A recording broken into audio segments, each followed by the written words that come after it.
లో తను దేవుని కొరకు చిన్ననాటి నుండి దేవుని సన్నిధానంలో కలిసి ఉన్నంటి వాడు.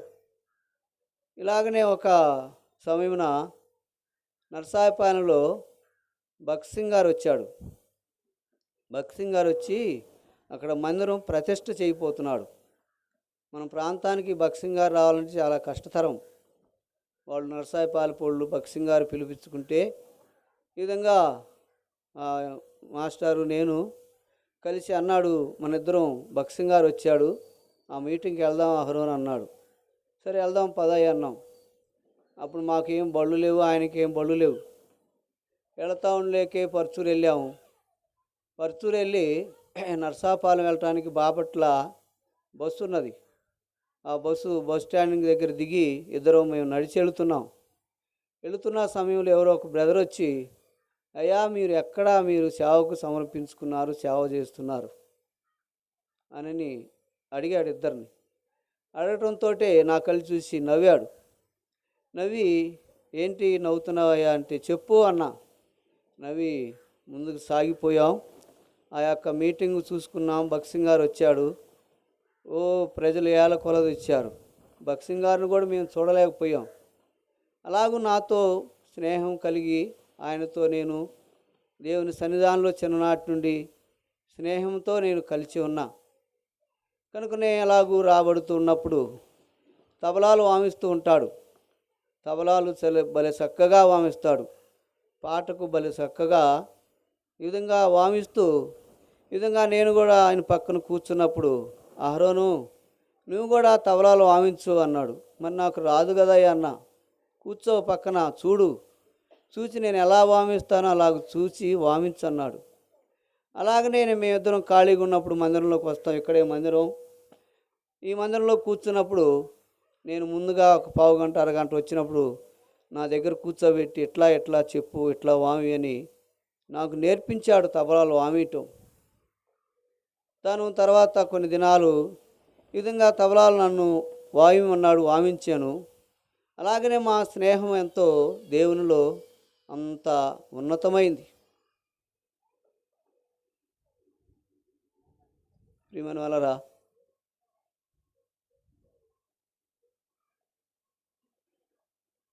ఈనాడు మన ప్రియుని దేవుడు పిలుచుకున్నాడు. నేను ఒక 2 రోజుల క్రితమే నేను ఎవరితో పక్కన మా ఇంటి దగ్గర ఎవరితో అంటున్నా, ఇస్లీ మాస్టర్ ఉన్నాడు కదా, బళ్ళోకి వెళ్ళి నా యొక్క సర్టిఫికేట్ కాగితాలు చూపించుకుందాం అని నేను అనుకుంటున్నాను. నేను హాస్పిటల్కి వెళ్ళేది నాకు తెలియదు. సిస్టర్ కూడా మందిరానికి వచ్చినప్పుడు నాతో కూడా ఏమి కూడా చెప్పలా. కనుకనే ప్రియమైన వలరా ప్రభు సన్నిధానంలో ప్రభు తను పిలిచాడు. దేవుని సన్నాటిని దేవుని అంగీకరించాడు. దేవుని సన్నిధానంలో తన యొక్క పిలుపును దేవుని సన్నిధానంలో తను గుర్తించినట్టు వాడై ఉన్నాడు. అయితే కొన్ని దినాలు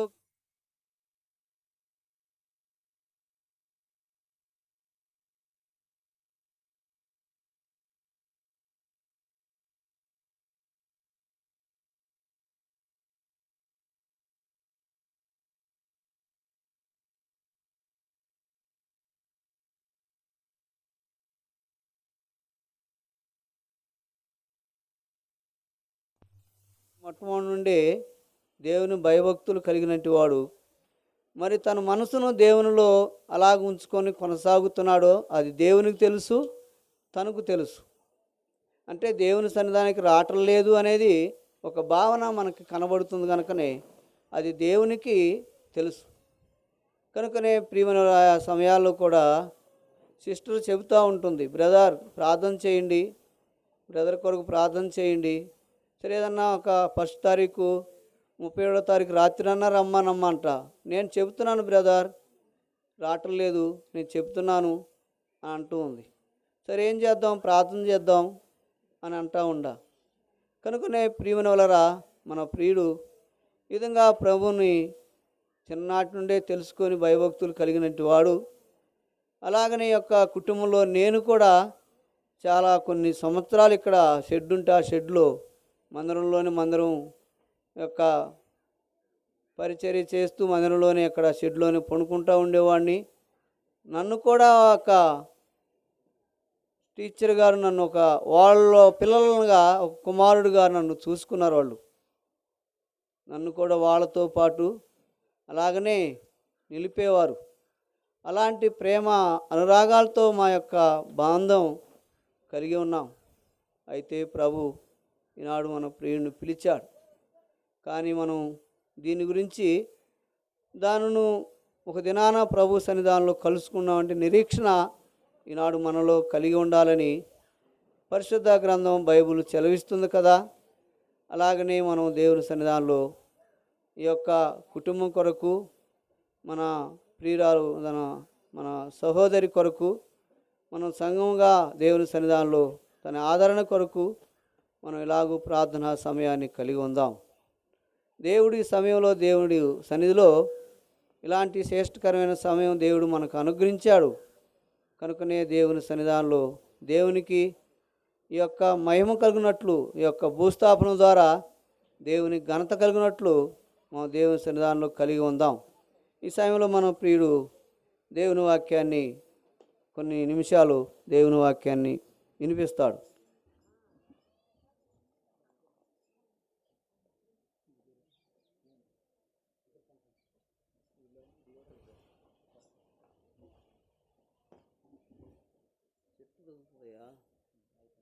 ఎట్లా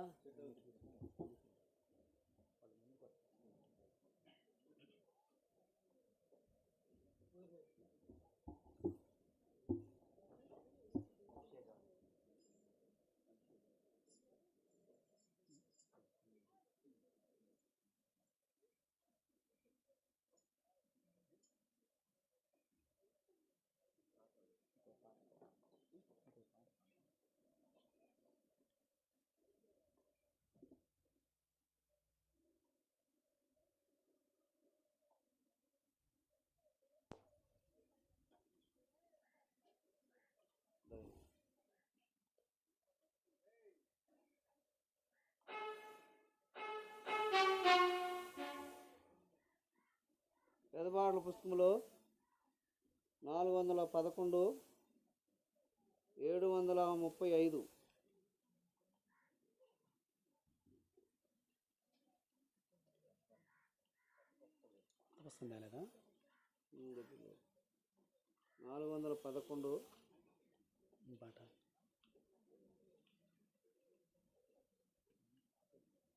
పాట 348 ఏం పాట?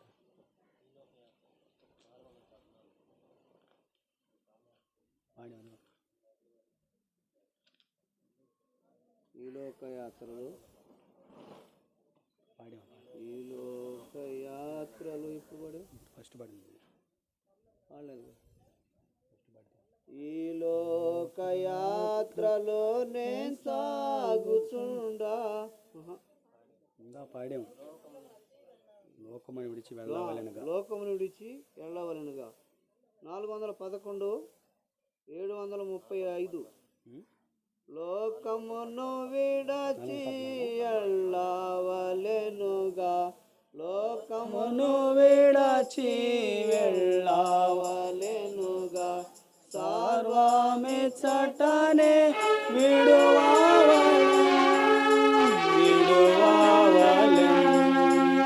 లోకమును విడచి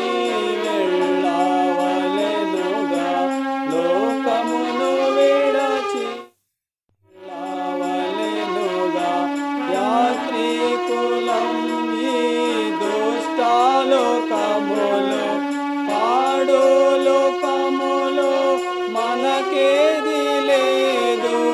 యాత్రికులము ఈ దుష్టలోకములో పాడు లోకములో మనకేది లేదు. ఏ విషయమందైనా గర్వించలేము, ఏ విషయమందైనా గర్వించలేము. జాగ్రత్తగానే నడచుకొనేదము, జాగ్రత్తగానే నడచుకొనేదము. లోకమును విడచి వెళ్ళవలెనుగా, లోక లోకమును విడచి వెనుగా కష్ట బాధలచే బ్రతుకంత నిండి కన్నీళ్ళు నిరాశ నిస్పృహలమయము కష్ట బాధలచే బ్రతుకంత నిండి కన్నీళ్ళు నిరాశ నిస్పృహలమయము కరుణా కటాక్ష నమ్మేదము కరుణా కటాక్ష నమ్మేదము క్రీస్తు ప్రభునిపై దృష్టి నుంచెదము క్రీస్తు ప్రభునిపై దృష్టి నుంచెదము లోకమును విడచి వెళ్ళవలెనుగా లోకమును విడచి వెళ్ళవలెనుగా ఎంత వరకు ఈ భూమి అందుండెదము సైతానుతో సదా పోరాటమేగా ఎంత వరకు ఈ భూమి అందుండెదము సైతానుతో సదా పోరాటమేగా శత్రుని తంత్రాల నెరిగితిమి శత్రుని తంత్రాల నెరిగితిమి ధైర్యముతోనే కొనసాగేదాము ధైర్యముతోనే కొనసాగేదాము లోకమును విడచి వెళ్ళవలెనుగా లోకమును విడచి వలెనుగా గతమునంతటిని మరచిపోయేదాము గురి యొద్దకానందముతో వెళ్ళేదాము గతమునంతటిని మరచిపోయేదాము గురి యొద్దకానందముతో వెళ్ళేదాము మార్గాన వచ్చేటి శ్రమలనర్చి మార్గాన వచ్చేటి శ్రమల అర్హులమౌదము బహుమానముంద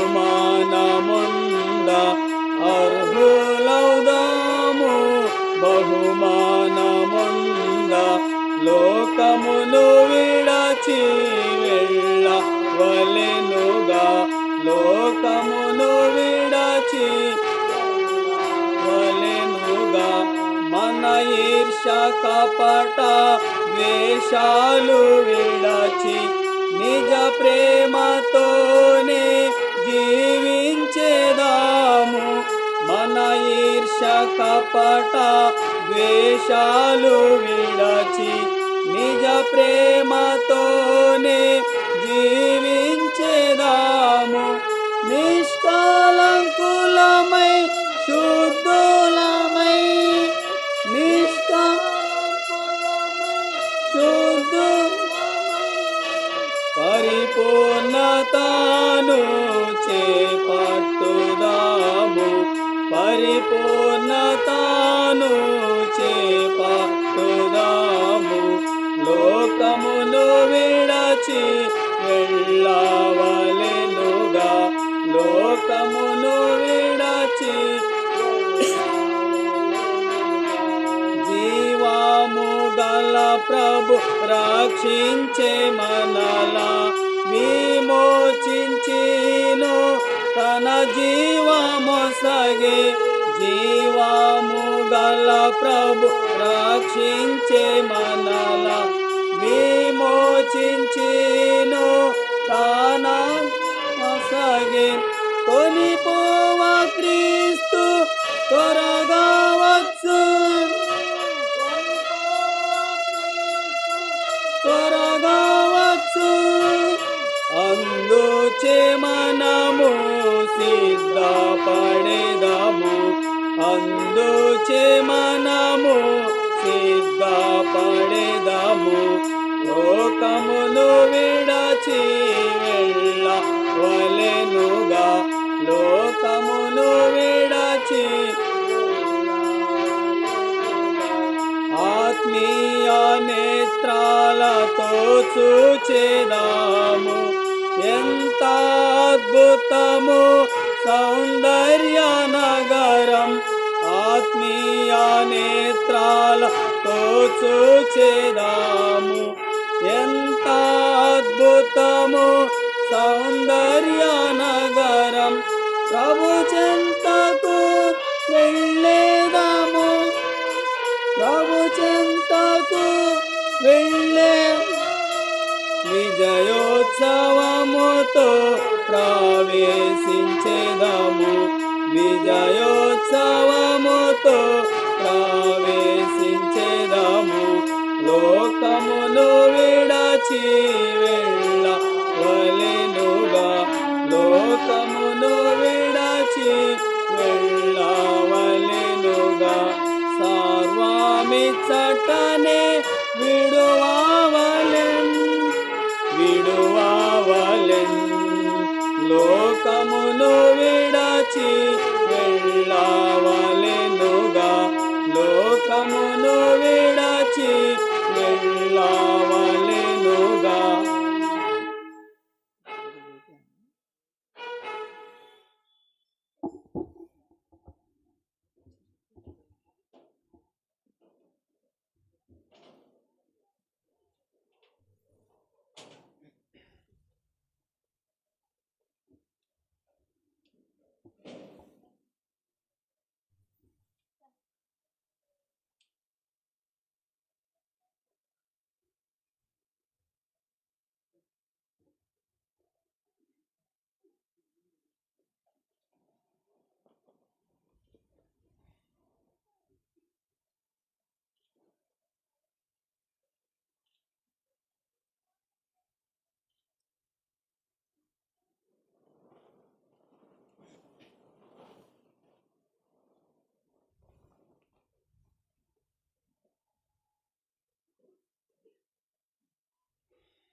ఈ సమయంలో మనం కొద్ది నిమిషాలు వాక్యాన్ని విని ఆ తర్వాత ఈ యొక్క భౌతిక దేహాన్ని మనం దేవుని క్రమ పద్ధతి ప్రకారం ఆ కార్యాన్ని చేసి ముగించి వస్తాం.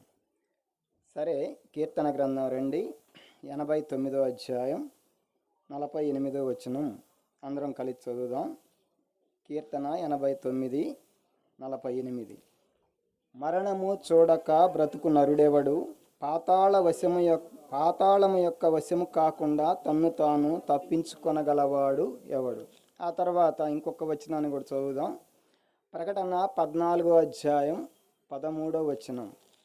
ప్రకటన 14వ అధ్యాయం 13వ వచనం. అంతటా ఇప్పటి నుండి ప్రభువునందు మృతి నుండి మృతులు ధన్యులని వ్రాయుమని పరలోకము నుండి ఒక స్వరము చెప్పగా వింటిని. చాలు, ప్రార్థన చేసుకున్నాం. పరిశుద్ధుడు మా దేవ, ప్రేమ నమ్మకము కలిగిన మా తండ్రి, నీకు వందనములు, స్తుతులు, స్తోత్రాలు ప్రభువా.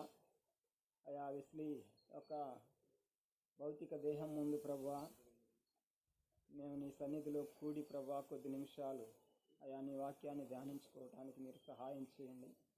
నిలబడుతున్న నీ దాసుడు ప్రభువా చాలా బలహీనుడు, అయా దేనికి పనికిరానటువంటి వాడు. దయచేసి నీ సిలువ చాటును మరిచిపరిచి మీరే మాట్లాడండి. నీ నామానికి మహిమకరంగా ప్రభువా మాట్లాడి మాకు మేలుకరంగా, ఈ కుటుంబానికి ఆశీర్వాదకరంగా ఉన్నట్లు సహాయం చేయండి. యేసు నామములో ప్రార్థించి అడిగి వేడుకుంటున్నాము తండ్రి, ఆమేన్. మరి ఈ సమయంలో వెస్లీ మాస్టారు నేను కలిసి ఇద్దరం ఒకే క్లాస్మేట్లని, నేను గ్రీన్ స్టిక్, అక్కడ ప్రభాకరరావు మాస్టర్ కుమారుడు, చిన్న కుమారుడు గ్రీన్ స్టిక్, నేను వెస్లీ మాస్టర్ ముగ్గురం కూడా ఒకే బెంచ్లో కూర్చునేవాళ్ళం. నాకు ఒక పక్కన గ్రీన్ స్టిక్ కూర్చుంటే రెండో వైపు వెస్లీ మాస్టర్ కూర్చునేవాడు. ఆ విధంగా హై స్కూల్ మొత్తం గడిచిపోయింది. ఆ తర్వాత ఇంటర్మీడియట్కి వెళ్ళేసరికి కొంచెం కాలేజీ మారిపోయింది, ఇక వేరైపోయాం. చాలా దగ్గర సంబంధం ఉండేది. అయితే అప్పట్లో వెస్లీ మాస్టర్లో నేను గ్రహించింది ఏంటంటే, ఒక విషయాన్ని ఏదన్నా ఒక ఇన్సిడెంట్ జరిగినప్పుడు, ఒకవేళ ఎవరికన్నా బాధాకరమైన సంఘటన చూసినప్పుడు జాలిపడేటువంటి మనసు ఉంది, స్పందిస్తాడు. అంటే సున్నితమైన మనసు ఉంది. అప్పట్లో నేను గ్రహించింది. ఆ తర్వాత కాలక్రమంలో నేను పాలిటెక్నికల్కి వెళ్ళిపోయేట్టు వేరైపోయాను. చదువులు వేరైపోయినాయి. ఆయన ఇక్కడ టీచర్ అయ్యాడు, నేను ఇక్కడ ఉద్యోగం చేయలేదు కాబట్టి దూరం అయిపోయాం. అయితే కుటుంబంతో మరి పంతులమ్మ గారు, కవళం పంతులమ్మ గారు ఈ స్కూల్లో చదువుకునేటప్పుడు రోజు కూడా నన్ను చీమిడి కార్చుకుంటా ఉంటే చేతులతో చీమిడి తీసి, రారా నువ్వు దగ్గరకు రానని చెప్పి చేతితో చీమిడి తీసి ఆమె పైట చెంగుకు పెట్టి తుడిచేది. నాకు దాదాపుగా రోజు చేసేది. నేను రోజు చీమిడి కార్చుకుంటా వచ్చేవాడిని చిన్నప్పుడు. అసలు అంత అమాయకం, అవివేకం. అలాంటి పరిస్థితుల్లో మా ముగ్గురులో తెలివిగలవాడు ఎవరంటే వెస్లీ మాస్టరే. సెకండ్ గ్రీన్ స్టిక్, ఆ తర్వాత నేనే అమాయకుడిని. వాస్తవంగా నాకు అంటే వాళ్ళు చురుకైన వాళ్ళు నాకంటే, వాస్తవంగా కూడా ఆ విధంగా చదువులో కానీ అన్ని విషయాల్లో కూడా చురుగ్గా ఉండేవాళ్ళు. ఆ విధంగా సరే ఈ కుటుంబం ఇక్కడ చూసినప్పుడు, ఇంటిని చూసినప్పుడు నేను రాత్రి విషయం తెలిసిన తర్వాత నిన్న కొంచెం ఒక గంటలో, ఒక అరగంట 30 గంటలో ఇలా సీరియస్ అయ్యిందన్నప్పుడు ఫోన్ వచ్చింది. మందిరంలో ఉన్నాం సేవకుడు నేను. విన్నప్పుడు కొంచెం ఆ వినగానే సిస్టర్ ఏడ్చేసరికి నేను షాక్ అయ్యా. సరే నిన్న సాయంత్రం 8:30 ఆ టైంలో మేము వచ్చాం. 8 నేను యాకోబు వస్తే ఇక్కడ కుర్చీలు వేసి ఉండేవి కానీ ఒక్కరు లేరు. ఇది ఎలా ఉందంటే నాకు నిర్మానుష్యంగా ఉంది.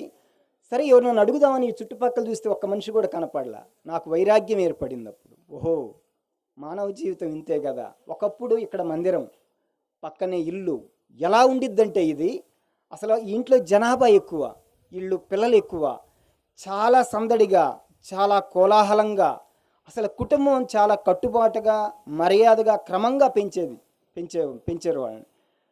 మరి అలాంటి కుటుంబంలో ఒక్కరు కూడా కనపడలేదు. కనీసం జనమన్నా రావచ్చు కదంటే అప్పుడు దాకా ఈ కుర్చీలు ఇవన్నీ వేసి వెళ్ళిపోయారంట. కొంచెం మనసులో కలత ఏర్పడింది రాత్రి. ప్రియమైనటువంటి వారలారా, మన జీవితం కూడా అంతే. మానవ జీవితం ఎప్పుడు ఏం జరిగిద్దో తెలియదు. పైగా మాస్టర్ తెలివైనవాడు కదా, తన మరణాన్ని గురించి అంచనా వేశాడు. దాదాపు మేము వచ్చి సేవకుడు నేను ఇద్దరం కలిసి ఒక 20 రోజులు, నెలలోపు క్రితమే వచ్చాం. ఇద్దరం వచ్చి కాసేపు కొన్ని మాటలు చెప్పాం. సేవకుడు చెప్పాడు, నేను చెప్పాను. కొన్ని మాటలు చెప్పాం. రాయి అంటే సరే వస్తానన్నాడు. తను స్పందించాడు, కన్నీరు పెట్టుకున్నాడు. రాకపోవటానికి కారణం ఏందని అడిగా నేను. నువ్వు రాలేకపోవటానికి కారణం ఏందో చెప్పు అని చెప్పా. ఏమి లేదులే అభిషేకం, వస్తాను అని అన్నాడు. సరే నేను ఇంకొక సంవత్సరం లోపే అభిషేకం నేను కూడా వాలంటరీ తీసుకుంటానులే, నేను ఇక చేయలేను అన్నాడు. అంటే ఎందుకని అన్నా, అదే ఇంకొక సంవత్సరం ఉంటే ఇంక్రిమెంట్లు ఏయో అన్నీ సెటిల్ అయిపోతాయి, ఇక నేను మానేస్తాను ఉద్యోగాన్ని అన్నాడు. సరే మంచిది, మానేయి, ఈ కొద్ది శేషమైన దేవుని కొరకు బ్రతకొచ్చులే, పర్వాలేదు రాయా అని చెప్పాం. అని ప్రార్థన చేసి వెళ్ళాం. ఇక ఆయన నేను చూడలా, డెడ్ బాడీనే చూసాం. ఆ తర్వాత ఇక కనిపించలా, కలుసుకోవాలా. ఎందుకంటే మన జీవితం చాలా అల్పమైనది, మన ఆయుష్ చాలా స్వల్పమైనది, నీటి బుడగలాంటిది మన జీవితం. అందుకని జ్ఞాపకం పెట్టుకొని మనం జాగ్రత్తగా ఉండాలి దేవుని సన్నిధిలో. సరే, మనం చదువుకున్న వాక్యం కీర్తన గ్రంథం 89:48లో, మరణము చూడక బ్రతుకు నరుడెవడు, పాతాళ వశము కాకుండా తన్ను తాను తప్పించుకొనగలవాడెవడని ప్రభువు ప్రశ్నిస్తున్నాడు. అంటే ప్రభువు ప్రశ్నిస్తున్నాడు అంటే ఆ మరణం తప్పకుండా చూడవలసిందే. ప్రతి ఒక్కరు కూడా పాతాళానికి గురి కావలసిందే. ఈ యొక్క మానవుని చూసినప్పుడు దేవుడు అలాగా అనిపించింది దేవునికి. ప్రతి ఒక్కని హృదయంలో ఉన్నటువంటి పాపాన్ని బట్టి కానీ, లేకపోతే వాడి జన్మ పాపాన్ని బట్టి కానీ, ఆ పాపం వల్ల వచ్చేటువంటి జీతం మరణం కాబట్టి ఆ నిత్య నరకానికి ప్రతి ఒక్కడు పాత్రుడని దేవుడు చూశాడు. అందుకే ప్రభు ఈ లోకానికి దిగి వచ్చింది, రావలసి వచ్చింది. ఆ ప్రభువు ఆ కలువరి శిలువలో మనందరి కొరకు ప్రాణం పెట్టవలసి వచ్చింది. మానవుడుగా వచ్చి ఆ కలువరి శిలువలో ప్రాణం పెట్టాడు, రక్తం కార్చాడు, సమాధి చేయబడి తిరిగి లేచాడు. అందుకే ప్రభువునందు అంటే ప్రభువులో గనక నీవు జీవించి, ఈ లోకంలో జీవించేటువంటి మనం ప్రభువులో గనక జీవిస్తే, ప్రభువులోకి వచ్చి ప్రభువుతో సంబంధం కలిగిండి, ప్రభువు మాట విని ప్రభు చిత్తానికి లోబడి జీవితాన్ని మార్చుకొని ప్రభువు చిత్తానుసారంగా ప్రభువుకి ఇష్టంగా జీవించే పని అయితే వాళ్ళు ధన్యులు, ఆశీర్వదించబడిన వారని దేవుని వాక్యం సెలవిస్తుంది. సరే, ఇంతకీ ఈ లోకంలో మనం జీవించాం. ఆయన జీవించింది 56 సంవత్సరాలు అయ్యి ఉంటాయి, బహుశా 57 సంవత్సరం, నా వయసే. మన జీవితం, ఈ లోకంలో జీవించే జీవితాన్ని బైబిల్ గ్రంథం ఎలా చెబుతుంది అంటే ఒక యాత్ర లాంటిది అని చెబుతుంది. యాత్రికులము పరదేశులము అని చెప్పి పాట పాడారు కదా. అందువల్ల ఈ లోకంలో జీవించే జీవితాన్ని బైబిల్ గ్రంథం యాత్రికులం అని చెబుతుంది. అందుకే ఆదికాండం 47 అధ్యాయం 9వ వచనంలో ఫరో దగ్గరికి వెళ్ళినప్పుడు, అయ్యా యాకోబు ఫరో దగ్గరికి ఎదురు నుంచున్నాడు.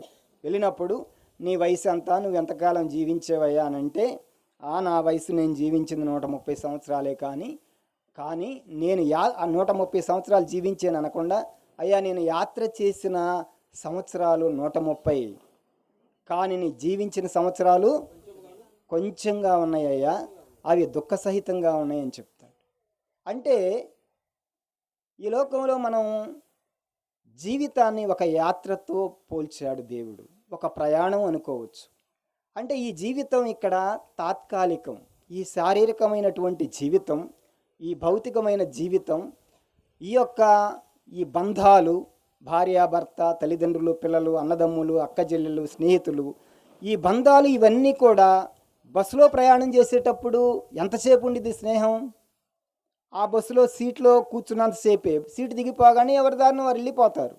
అలాగా మన జీవితంలో కూడా ఈ లోకంలో జీవించినంతకాలం ఇది యాత్రా జీవితం. అంటే ఇది తాత్కాలికమైనటువంటిది, చాలా తాత్కాలికమైన జీవితం. ఆ తర్వాత కీర్తనాకారుడైతే ఈ జీవితాన్ని గురించి ఏమంటాడంటే 144వ అధ్యాయం 4వ వచనంలో చదువుతారు ఎవరన్నా? 144:4లో ఏమంటాడంటే, దాన్ని ఏమని పోలుస్తా? నరులు వట్టి ఊపిరిని పోలి ఉన్నారు, వారి దినాలు ఎలా ఉండయి? దాటిపోయే నీడలాగా ఉండయి. ఇది ఒక విధంగా చెప్పాలంటే ఈ జీవితం దాటిపోయేటువంటి నీడ లాంటిది. అంటే ఈ జీవితం చాలా తాత్కాలికమైనది, స్వల్పమైనటువంటిది, చాలా అల్పమైనటువంటిది అనేది మనం జ్ఞాపకం పెట్టుకొని, ఈ జీవితంలో ఏది సంభవించినా, రోగం వచ్చినా, బాధ వచ్చినా, దుఃఖం వచ్చినా, నువ్వు ఒంటరి దానివైనా, ఒంటరివాడివైనా, ఇది తాత్కాలికమే. అంటే ఇది ప్రయాణం మాత్రమే. మన గమ్యం అనేది ఇంకొకటి ఉంది, మన గమ్యం అనేది ఇంకొకటి ఉందని జ్ఞాపకం పెట్టుకొని మనం ఎల్లప్పుడూ కూడా ఈ లోకంలో జీవితమే శాశ్వతం అనుకొని ఈ లోకంలో వాటి కోసం మనం పోరాడకూడదు. మన గమ్యం కోసం మనం పోరాడాలి. ఎప్పుడు కూడా మన గమ్యం ఎప్పుడు కూడా క్రీస్తు, యేసుక్రీస్తుని కలుసుకోవాలి, యేసుక్రీస్తుని చేరుకోవాలి. యేసుక్రీస్తుని చివరికి మన జీవితాన్ని మార్చుకొని ఆయన పోలికలోకి మార్చబడాలి. ఎందుకంటే మనం చనిపోయిన తర్వాత ఎలా ఉంటాము? ఆయన యొక్క ప్రత్యక్షత, ఆయన ప్రత్యక్షమైనప్పుడు మనం ఎలా మార్చబడతామంటే మన యొక్క స్వరూపం, ఆయన ఎలాగుంటాడో అలాగే మన యొక్క స్వరూపం మార్చబడిద్ది. ఆ విధంగా మార్పు, ఆయన స్వరూపం అంటే భౌతికంగా రూపం అని కాదు, కానీ ఆయన యొక్క గుణలక్షణాలు, ఆయన యొక్క హృదయం ఎలా ఉందో, ఆయన మనసు ఎలా ఉందో, ఎలా సత్యంతో ఉందో, ఎలా ప్రేమతో ఉందో, ఎలా నిష్కలంకంగా నిర్మలమైనటువంటి మనస్సు ఉందో ఆయనది, అలాగా పవిత్రమైనటువంటి మనస్సు కలిగి ఆ విధంగా మనం జీవించే వారంగా మార్చబడాలి. అప్పుడే ఆ ప్రభువుని కలుసుకోగలుగుతాం, ఆ యొక్క పరలోకానికి చేర్చుకోగలుగుతాం. సరే, ఇప్పుడు మన సహోదరుడు మరణించాడు కాబట్టి అసలు బైబిల్ గ్రంథం మరణం అంటే ఏమని చెప్తుందంటే, రండి, మరణం 2 రకాలు బైబిల్ ప్రకారం. ఒకవేళ యేసుక్రీస్తు ప్రభువారు తెలియని వారికైతే ఈ లోకం చనిపోగానే జీవితం ముగిసిపోయిందనుకుంటారు, కానీ యేసుక్రీస్తు వారిని ఎరిగిన తర్వాత క్రైస్తవుడికి ఈ మరణం అనేది కూడా తాత్కాలికమే. ఈ భౌతిక జీవితం, ఈ లోకం ఎలాగో తాత్కాలికమో ఈ యొక్క మరణం కూడా తాత్కాలికమే. ఇది రెండు రకాలు, శారీరక మరణం, రెండవది ఆత్మీయ మరణం. శారీరక మరణం, రెండవది ఆత్మీయ మరణం. ఈ భౌతిక జీవితం, ఈ శరీర జీవితం మరణము అంటే బైబిల్ గ్రంథం ప్రకారం ఎడబాటు, విడిపోవటం, వేరైపోవటం.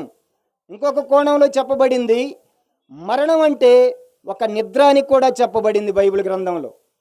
ప్రియమైన వారలారా, మరణం అంటే జ్ఞాపకం పెట్టుకోవాలి, ప్రభువుని ఎరిగినటువంటి మన జీవితంలో మరణం అంటే ఇది ఒక నిద్ర లాంటిది, లేదా ఇది ఒక ఎడబాటు, లేదా ఇది ఒక దూరం చేయబట్టం. శరీరం నుండి, ఈ తాత్కాలికమైనటువంటి శరీరం నుండి ప్రాణము, ఆత్మ వేరైపోవటమే ఇది తాత్కాలికమైనటువంటి మరణం, ఇది భౌతిక మరణం. రెండవది ఆత్మీయ మరణం. ఆత్మీయ మరణం అంటే ఆత్మ కూడా, ఆత్మీయ మరణం ఎప్పుడు కూడా ఆత్మకు చావు లేదు, అది శాశ్వతమైనటువంటి మరణమే ఉండిద్ది. శరీరాన్ని తాత్కాలికమైనది, భౌతిక జీవితం తాత్కాలికమైనది, ఈ మరణం కూడా తాత్కాలికమైందే. ఈ మరణం కూడా ఇది తాత్కాలికంగా విడదీయబడింది. శరీరం నుంచి ప్రాణము, ఆత్మ వెళ్ళిపోయినాయి. అయితే ఆత్మీయ మరణం అంటే అది శాశ్వతమైనటువంటి మరణం. అది దేవుని దగ్గర నుండి పూర్తిగా సంబంధ బాంధవ్యాలు తెంచుకొని విడిపోతే అది శాశ్వతమైనటువంటి మరణం. అదే ప్రమాదకరమైనటువంటి మరణం, అది భయంకరం. రెండవ మరణం అనే దాని గురించే బైబిల్ గ్రంథం చెప్పింది. ఈ బైబిల్ గ్రంథం మొత్తం కూడా మానవుని యొక్క మరణాన్ని గురించే ఈ బైబిల్ గ్రంథం మొత్తం కూడా చెబుతుంది. మానవుడు ఎలా అయినా జీవించని ఈ లోకంలో, ఎలా అయినా పుట్టని, దాంతో సంబంధం లేదు. జీవితం ఎలా ముగిసింది అన్నదే ఈ బైబిల్ చెప్పేది, బైబిల్ యొక్క ప్రాముఖ్యత. ప్రియమైనటువంటి వారలారా, ఈ యొక్క మరణం ఈనాడు తాత్కాలిక మరణం. మనోళ్ళైతే దేవుని పిలుపునందుకొని వెళ్ళిపోయాడు, యాత్ర ముగించుకున్నాడు అని పర్యాయ పదాలు చెప్తాం, చనిపోయాడని చెప్పలేక. ఓవరాల్గా చనిపోయాడు, శారీరకంగా చనిపోయాడు, అంతే, ఏముంది దాంట్లో. చచ్చిపోయాడు, శారీరకంగా చచ్చిపోయాడు. ఈ లోకస్తుడికి తెలియదు ఆత్మ ఉందని, ఆత్మకి చావు లేదని. మనుషులు ఒక్కసారి మృతి పొందాలి, ఆ తర్వాత తీర్పు జరిగిద్దని తెలియదు ఈ లోకస్తుడికి. ప్రియమైనటువంటి వారలారా, జ్ఞాపకం పెట్టుకుందాం. ఆ విధంగా ఇప్పుడు శారీరకంగా చనిపోవటం అంటే ప్రసంగి గ్రంథం భక్తుడు చెప్తాడు. 12వ అధ్యాయం 7వ వచనంలో, మొన్నైనది వెనుకటి వలనే మరలా భూమికి చేరును, ఆత్మ తాను దయచేసిన దేవుని యొద్దకి వెడలిపోతుంది. ప్రియమైనటువంటి వాళ్ళ, మొన్నైనది వెనుకటి వలనే అంటే మన్ను, ఈ శరీరం అనేది మట్టితో తయారు చేశాడు. యోబు భక్తుడు కూడా అంటాడు, అయ్యా నువ్వు నన్ను జిగట మన్నుతో నిర్మించావు, మరలా నువ్వు నన్ను మన్నుగా చేస్తావా ప్రభువా అని యోబు భక్తుడు కూడా దేవుణ్ణి వేడుకుంటూ ఉంటాడు. అందువల్ల ఈ శరీరం మట్టి శరీరమే, కానీ మన లోపల ఉంది చూసారా ఆత్మ, అది మాత్రం అది మట్టిది కాదు, అది దేవుని యొద్ద నుండి దయచేసింది. దేవుడు కూడా ఆత్మస్వరూపి, ఆ ఆత్మని మనకు దయచేశాడు. ఆయన కృప వల్ల, ఆయన దయ వల్ల ఆత్మనిచ్చి మనకి జీవాన్ని పోశాడు. తల్లి గర్భంలో రూపింపబడిన క్షణం నుంచి, పెన్నంగా రూపింపబడిన క్షణం నుంచి తుది శ్వాస విడిచేంత వరకు కాలంతో పాటు ప్రయాణం చేస్తుంది ఈ జీవితం. ఎప్పుడైతే తుది శ్వాస ఆగిపోతుందో నీ యాత్ర ముగిసిందిక. అంటే ఈ లోక యాత్ర ముగిసిపోయింది, అదిగో అక్కడ యాత్ర ఆరంభమైద్ది. అక్కడ యాత్ర కొరకు ఆ యొక్క పరలోకంలో ఉన్నటువంటి ఆ శాశ్వతమైనటువంటి ఆ జీవం కొరకు, ఆ శాశ్వతమైన జీవితం కొరకు ఇక్కడ దేవుడు నీకు ఆయుష్కాలాన్ని ఇచ్చాడనేది జ్ఞాపకం పెట్టుకోవాలి. ఇంత ఇంకా నన్ను ఎందుకు బ్రతికించాడు? నాకు ఉదయాన్నే జ్ఞాపకం వచ్చింది, నాకు వీళ్ళిద్దరూ జ్ఞాపకం వచ్చారు. ఇద్దరిని ముద్దుగా బుజ్జి అని పిలుచుకునేవాళ్ళు. ఆ గ్రీన్ స్టిక్ మాస్టర్ని అంతే బుజ్జి అంటారు అక్కడ, ఇక్కడ ఈయన కూడా బుజ్జి అని పిలిచేవాళ్ళు. మరి ఇద్దరు కూడా మరి ఈ లోకాన్ని విడిచి వెళ్ళారు. నన్ను ఎందుకు ఉంచాడు అంటే ఆ పరలోకంలో ఉన్న జీవం కోసం, ఆ జీవితం కోసం, ఆ ప్రభు యొద్ద నేను శాశ్వతంగా జీవించాలంటే ఈ లోకంలో ఇంకా నేనేదో మార్పు చెందవలసింది ఉంది. నా జీవితాన్ని ఇంకా మార్చుకోవాల్సింది ఉందని ఆయన కనికరించి నన్ను ప్రేమించిన ఎడల కృప చూపి నా ఆయుష్కాలాన్ని పొడిగించాడు. ఇంకా ప్రియమైనటువంటి వారలారా, ఆ విధంగా యాకోబు కూడా అంటాడు. ఆదికాండం 49:33 చదవండి. ఆదికాండం 49:33 గనక మనం చదివినట్లయితే అక్కడ ఒక మాట ఉంది. యాకోబు తన కుమారులకు ఆజ్ఞాపించుట చాలించి మంచం మీద తన కాళ్ళు ముడుచుకొని ప్రాణము విడిచి తన స్వజనుల యొద్దకు అంటే ఈ యొక్క తాత్కాలిక మరణం ఏంటి? ప్రాణము విడిచి, శరీరాన్ని ప్రాణము విడిచి తన స్వజనుల యొద్దకు యాకోబు వెళ్ళాడు. అబ్రహాము, ఇస్సాకులు తన స్వజనులు. వాళ్ళు ముందుగానే వెళ్ళిపోయారు పరలోకానికి, పరదైసుకి. బైబిల్ గ్రంథంలో లోకాసువార్తలో సాక్ష్యం ఉంది. అబ్రహాము పరదైసులో ఉన్నాడు.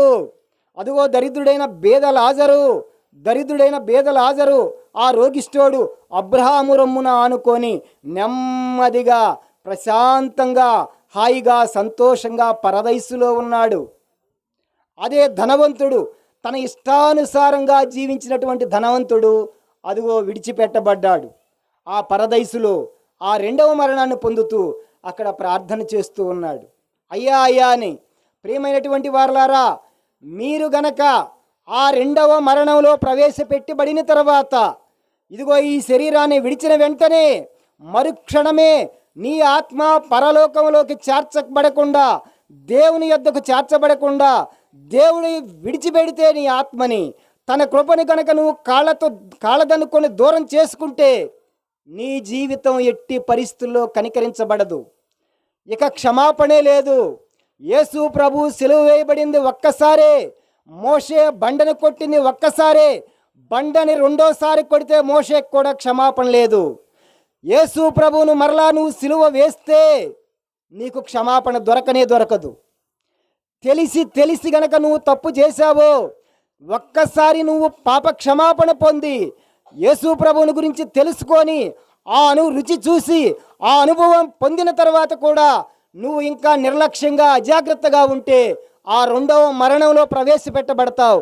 అదిగో ఆ ధనవంతుడు పాతాళంలో నుండి కేకలు పెట్టాడు, వాడి మనమే ఆలకించలా దేవుడు. లోకాసువార్తలో రాయబడింది, ఆ ధనవంతుడు రెండవ మరణం పొందాడు, విడిచిపెట్టబడ్డాడు. కారణం ఒక్కటి, వాడికి తెలుసు, మొత్తం అంతా తెలుసు. యేసు ప్రభువుని గురించి, అబ్రహాముని గురించి తెలుసు, అక్కడ ఉన్న వాళ్ళందరి గురించి తెలుసు.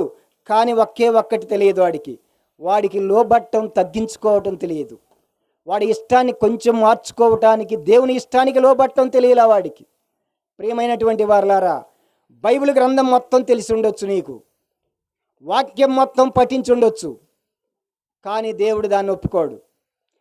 వాక్యాలు ఈ చివరి నుంచి ఆ చివరి దాకా మొత్తం నీ హృదయంలో ఉండొచ్చు, దేవుడికి అవసరం లేదు. సాతాను అంతకంటే గొప్పగా వాక్యం చెప్పగలదు. యేసు ప్రభువుకు సహితం సాతాను వచ్చి వాక్యం చెబితే, రెఫరెన్స్లు కోట్ చేసి చెబితే యేసు ప్రభు కూడా అది తప్పని అనలా. ఓకే, నువ్వు చెప్పింది కరెక్టే, కానీ ఇది కూడా ఉంది, నేను దీన్ని తీసుకుంటున్నా. నేను నా శరీరాన్ని సుఖపెట్టుకోవటానికో, నా ఆకలి తీర్చుకోవటానికో, నా కోరిక నెరవేర్చుకోవటానికో, నన్ను ఘనపరచుకోవటానికో కాదు నేను వచ్చింది. నా తండ్రిని ఘనపరచాలి, నా తండ్రి చిత్తాన్ని చేయాలి, నా తండ్రి ఇష్టాన్ని నెరవేర్చాలి.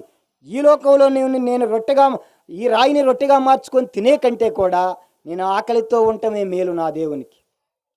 దేవుని నోట నుండి వచ్చే ప్రతి మాట మనిషిని బ్రతికించిద్ది, జీవింపజేసిద్ది. అందువల్ల ప్రియమైనటువంటి వారలారా, ఈ దినాన వెస్లీ మాస్టర్ భౌతిక కాయం దగ్గరకు వచ్చినటువంటి మన జీవితంలో మనం తెలుసుకోవాలి, ఆ రెండవ మరణం చాలా ప్రమాదకరం. ఆ రెండవ మరణం చాలా ప్రమాదకరం.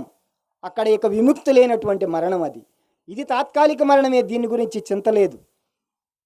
క్రైస్తవుడు ఈ భౌతిక మరణాన్ని గురించి చింతించడు, అవసరమే లేదు. అనారోగ్యాన్ని గురించి చింతించడు, డబ్బుని గురించి చింతించాల్సిన పని లేదు. చివరికి భిక్షాందేహి అని అడుక్కొని తిన్నా చింతించాల్సిన పని లేదు. చివరికి మున్సిపాలిటీ వాళ్ళు చేసేటువంటి పాకీ పని చేసినా తప్పు లేదు.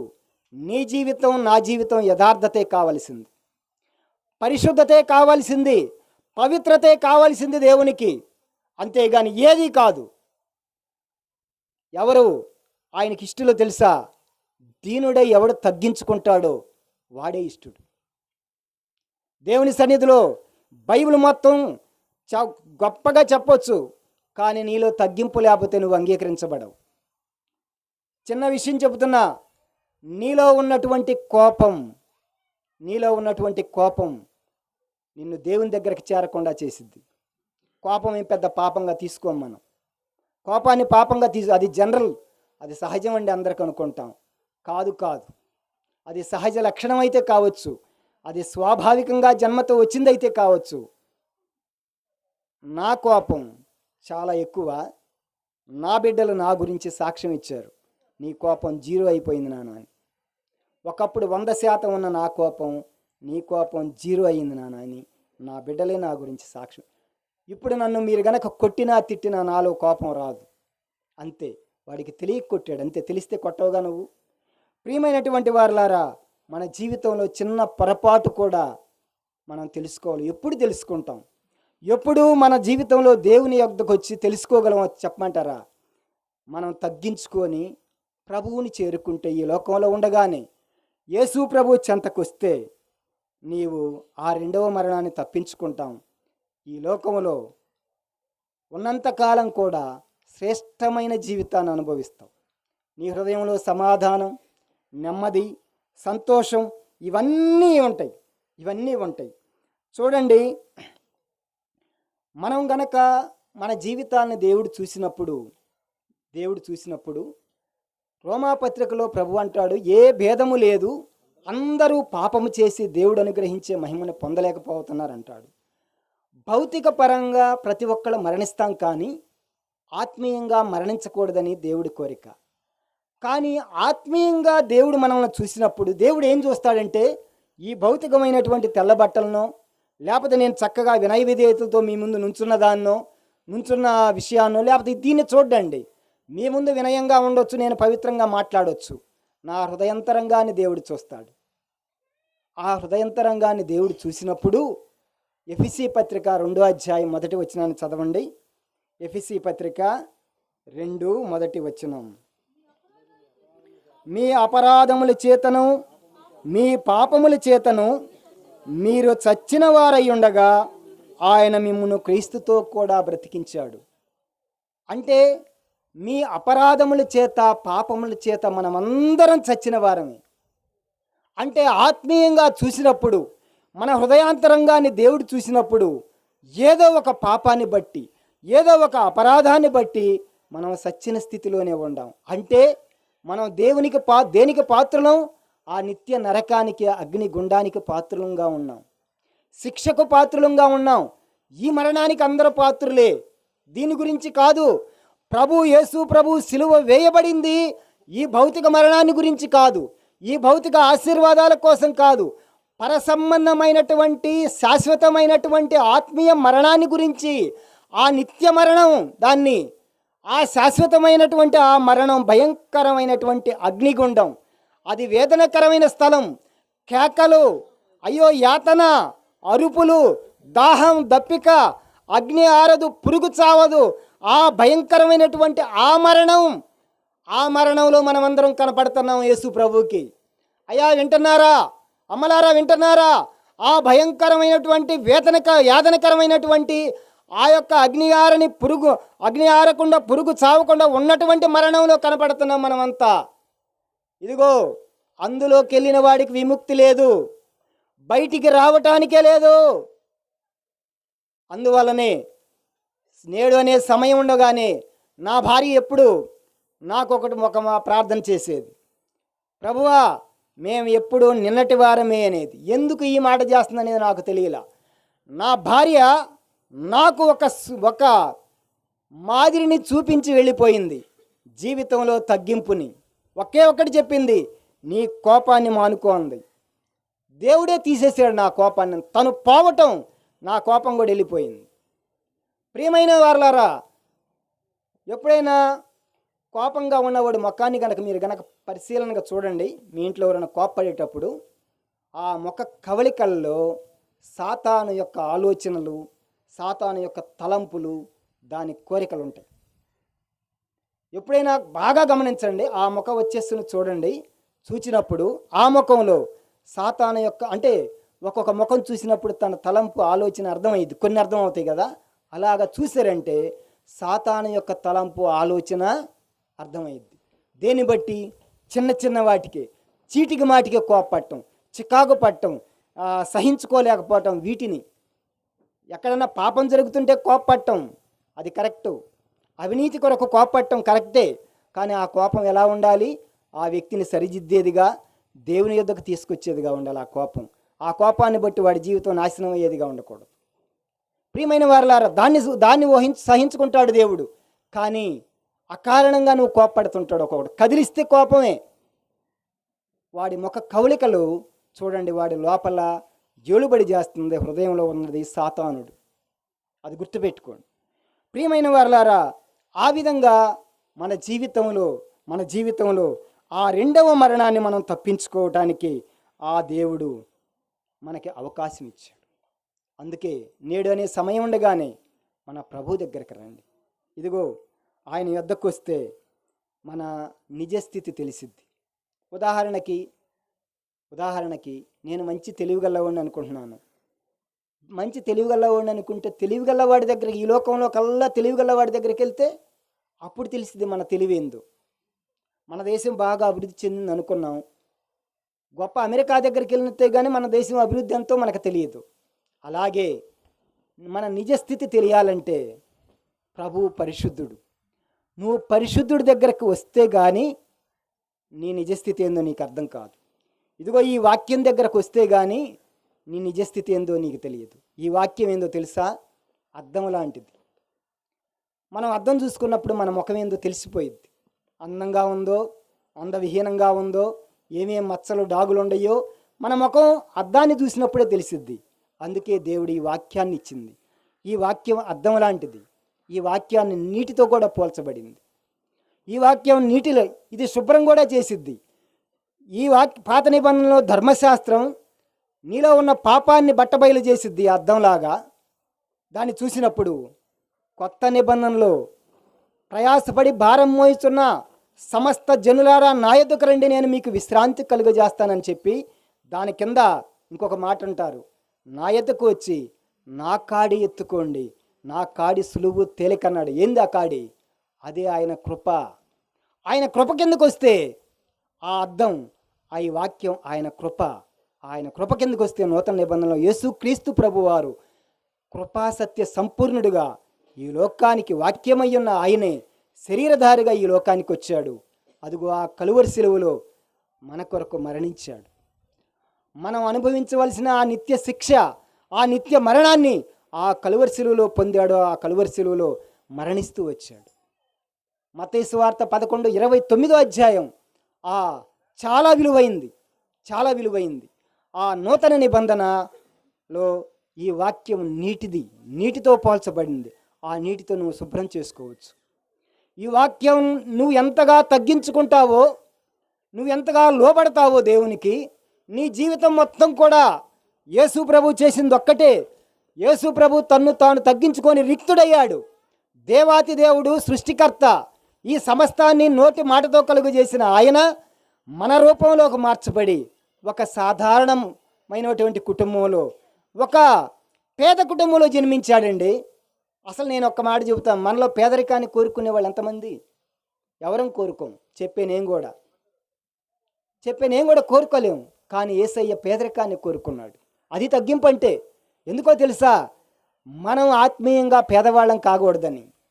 యేసయ్య మరణం లేదు ఆయనకు మరణం ఎక్కడ? జీవము మరణం ఆయనే. అసలు ఆయనకు మరణం ఎక్కడది? కానీ మరణించాడు. ఎందుకో తెలుసా? ఆయన మన మరణం నుండి విడిపించడానికి ఆయన మరణించి మరణాన్ని గెలిచాడు. మనం ఆ మరణంలోనే సస్తాం, ఆ మరణంలోనే యాతన పడి చావకూడదని ఆయన చేస్తూ వచ్చాడు. రండి ఒక్క మాట చదువుదాం. ఆయన ఏమన్నాడంటే ఆయన యొద్దకు కీర్తన 149 4వ వచనం కనుక చదువుకుంటే చక్కని మాట ఉంది. యెహోవా తన ప్రజల యందు ప్రీతి గలవాడు, ఆయన దీనులను రక్షణతో అలంకరిస్తాడు. ఆయన యొద్దకు వస్తే ఎలా రావాలి? కీర్తన 149 4వ వచనం, యెహోవా తన ప్రజల ఎడల ప్రీతి కలవాడు. దేవుడు లోకమును ఎంతో ప్రేమించిన యోహాను సువార్తలు. అది ఎంతగా ప్రేమించాడంటే దానికి అంతు లేదు. ఎంతో ప్రేమించను, ఆ ప్రేమకు మితము లేను. అది శాశ్వతమైన ప్రేమతో నిన్ను ప్రేమించానంటాడు యెషయా గ్రంథంలో. ఆ ఇర్మియా గ్రంథంలో కూడా ఉండిద్ది అదే మాట. ఆయన తన ప్రజల యందు ప్రీతి గలవాడండి, ఇష్టం గలవాడు. ఎంత ఇష్టం అంటే అంత ఇష్టం కలిగినటువంటి వాడు. వాళ్ళని నిన్ను రక్షణతో అలంకరించాలని ప్రభు చూస్తూ ఉన్నాడు. ప్రియమైనటువంటి వారలారా, నువ్వు ఈనాడు ఆ భయంకరమైనటువంటి శిక్షను తప్పుకోవాలని ఆశపడుతున్నావా?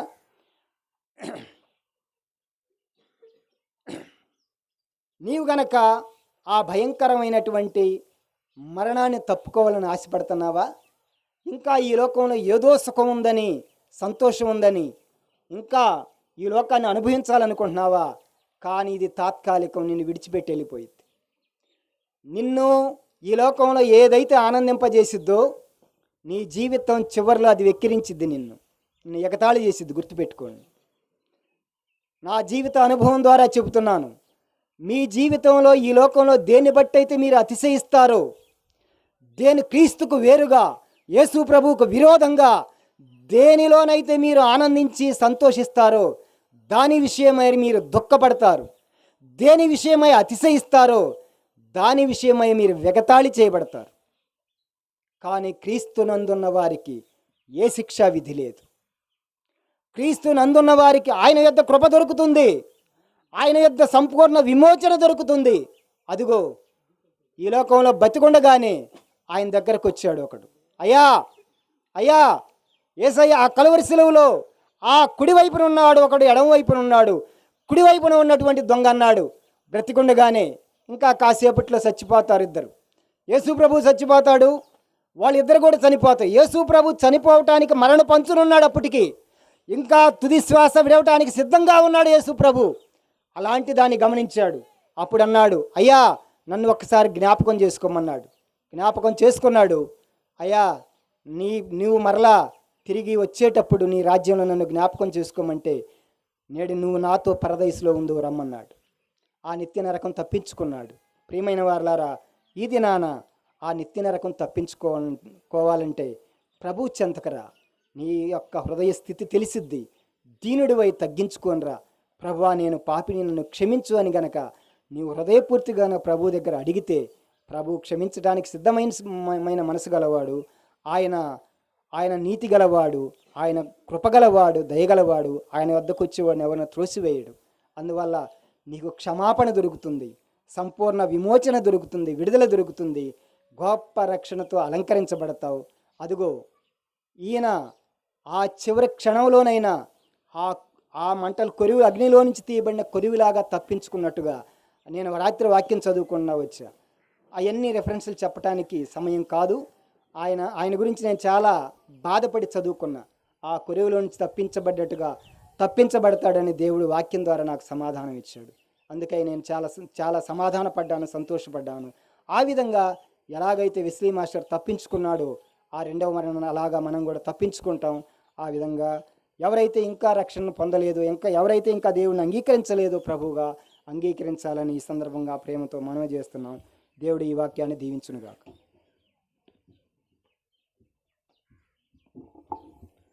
సమయంలో మనం భౌతిక గాయాన్ని పాటలు పాడుకుంటూ మనం దేవుని సన్నిధాన్ని మహిమార్థముగా యొక్క భూస్థాపన దేవునికి మహిమ కలుగునట్లుగా మనం ఈ భూస్థాపన కార్యక్రమం వెళ్దాం.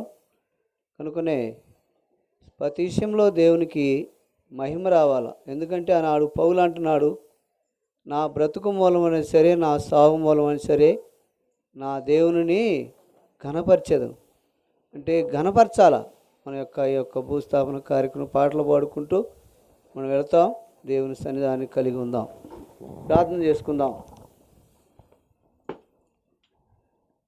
ప్రేమగల ప్రభా, కృపగల దేవా, జీముగా అయినా నీ పరిశుద్ధ కొందాలు స్తోత్రాలు చెల్లించుకుంటున్నాం.